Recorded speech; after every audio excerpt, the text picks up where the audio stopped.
எனக்கு எப்பவுமே இந்த ஹோஸ்ட்டாக வந்தால் நல்லா பேசணும். இந்த மாதிரி ஏதாவது கெஸ்ட்டாக வரும்போது கொஞ்சம் ஸ்லிப் ஆகும், தடுமாறும்.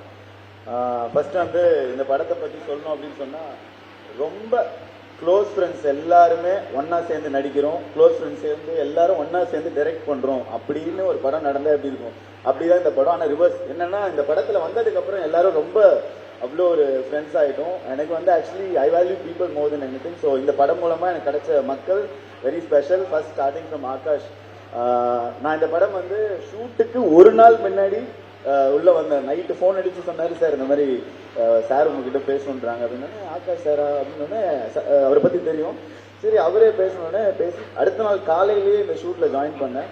நான் வரும்போது அவ்வளோ ஒரு பதட்டத்தில் தான் வந்தேன். ஐயோ டீம் எப்படி இருக்கும், எனக்கு கொஞ்சம் ஃப்ரெண்ட்லியாக தான் ஒர்க் பண்ண தெரியும், எனக்கு ரொம்ப ப்ரொஃபஷனலாக எனக்கு ஹேண்டில் பண்ண தெரியாது. ஸோ அப்படின்னு வந்தேன். பட் என்டையர் டீம் அவ்வளோ ஜாலியாக இருந்துச்சு. அண்ட் அதர்வா ப்ரோவோட ஒர்க் பண்ண சான்ஸ் கிடைச்சதில் ரொம்ப ரொம்ப ஹாப்பி. அண்ட் பிரீத்தி காய்டு அவங்க கூட ஒர்க் பண்ணதில் ரொம்ப ரொம்ப சந்தோஷம். அண்ட் அது இல்லாமல் வந்து ஒரு பெரிய க்ரூ. ஆக்சுவலி 10 நிமிஷத்துக்கு ஒரு ஆர்டிஸ்ட் படத்தில் வந்துகிட்டே இருப்பாங்க, அந்த மாதிரி இருந்துச்சு. அப்போ ஷூட்டிங்கும் அப்படி தான் இருக்கும். ஜாலி ஃப்ரெண்ட்ஸ் ஆகிட்டோம், இவங்க தான் ஃப்ரெண்ட்ஸ் அப்படின்னு பார்த்து புதுசாக 2 ஆர்டிஸ்ட் வருவாங்க. நியாரிகா வருவாங்க, அப்புறம் ஜொனிட்டா மேம் வருவாங்க, அப்புறம் வந்து எங்களோட ஃபேவரட் ஏஞ்சல் வேறு ஃபஸ்ட் டே ஷூட்லேருந்து. ஸோ ஆஸ் அ க்ரூவாக வந்து எனக்கு ஒர்க் பண்ண எல்லாரு கூடயும் ஒர்க் பண்ணது ரொம்ப ஹாப்பி. அண்ட் அப்புறம் மனோஜ் சார், அவரோட ஃப்ரேமில் ஏதோ ஒரு மூலையில் எங்கேயோ வரன்றதே எனக்கு ரொம்ப பெரிய விஷயம். Very thanks sir. அண்ட் அது இல்லாமல் வந்து டைரக்ஷன் டீமில் வந்து செந்தில் சார், பிரவீன் சார், அதுக்கப்புறம் கிரிஷ், அப்புறம் வந்து மேடி, அப்புறம் வந்து யாரோ ஒருத்தங்க சொன்னாங்களே குழந்தை இங்கே தான் பிறந்துச்சு, என்ன சொன்னேன், நஜத்துக்கு. ஆக்சுவலி அந்த நஜத் அவங்களுக்கும் ஒரு பெரிய தேங்க்ஸ் சொல்லணும். ஏன்னா அந்த பாப்பா இங்கே வந்து தான் கல்யாணம் பண்ணி எங்கள் ஷூட்லேயே ப்ரெக்னென்ட் ஆகி எங்கள் ஷூட்டு முடியறதுக்குள்ள குழந்தையே பெற்றுட்டாங்க அவங்க. ஸோ ஒவ்வொரு ஏடி கூட பார்த்தீங்கன்னா அவ்வளோ அவங்க வாழ்க்கையோட இந்த படம் ட்ராவல் ஆகிற அளவுக்கு எங்கள் ஜேர்னி இருந்துச்சு.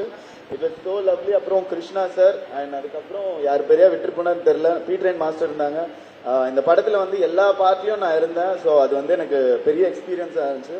அண்ட் ஆஸ் ஆகாஷ் டைரக்டராக வந்து அவர் ரொம்ப கூலாக ஹேண்டில் பண்ணார் இந்த செட்டை. நான் அவர்கிட்டே சொல்லுவேன், ஜிகர் தண்டா படம் மாதிரி தான் எங்களை வச்சு எடுத்தாரு. ஓகே இங்கே வச்சுட்டேன், நாங்கள் ஒன்று பண்ணுவோம், பேப்பரில் இருக்க தாண்டி ஒன்று பண்ணுவோம், சரி பண்ணுங்க அப்படின்ட்டாரு. பட் எடிட்டில் பார்த்தா அவ்வளோ பியூட்டிஃபுல்லாக எல்லாமே செட் பண்ணியிருந்தாங்க.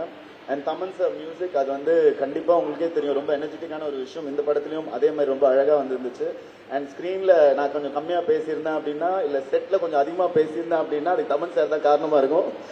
ஸோ மிச்சபடி it was lovely lovely film. And அது தாண்டி இது வரைக்கும் எப்பயுமே நான் மறக்கிற விஷயம் ஏன்னா நான் உங்கள் கூட இருக்கின்றதுனால ப்ரெஸ் அண்ட் மீடியாவுக்கு மிக மிக பெரிய நன்றி. என்னோட என்டையர் ஜேர்னியில் வந்து நான் எங்கேயோ சின்னதாக வந்தால் கூட இந்த டோரா ஃபோட்டோ போட்டு மீம் கிரியேட்டர் நீங்கள் பார்த்தீங்களா அப்படின்னு அதை ஒரு அட்டென்ஷன் கொடுப்பீங்க.